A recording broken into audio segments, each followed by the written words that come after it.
ஓம் முருகா, ஓம் அரங்கா.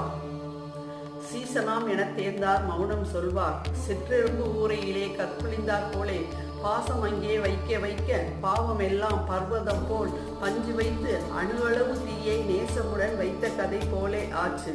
நிலைத்து நின்ற குருவுக்கு மனம் கோணலாகா. தான் என்ற கொடும்பாவும் தீர்க்கும் ஆசான்.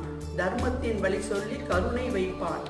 ஊன் என்ற மந்திரனை உபதேசித்து உண்மையுடன் சுடிமுனையில் இருக்கும் என்று கோன் என்ற சிவரூபம் கண்ணில் காட்டி கோபம் என்ற முனை போக்கி ஆசை போக்கி நான் என்ற ஆணவங்கள் தன்னை போக்கி நாட்டுவார் குருநாதர் மோட்சம் தானே. லேசை மனம் போலாகி அலையாதே நீ வேதாந்த குருபதத்தை மேவுமேவே. இந்த கவியை நீங்க தினமும் சொன்னீங்கன்னா உங்களுக்கு முருகப்பெருமானுடைய அருளும் நவகோடி சித்தர்களுடைய அருளும் கண்டிப்பாக கிடைக்கும்.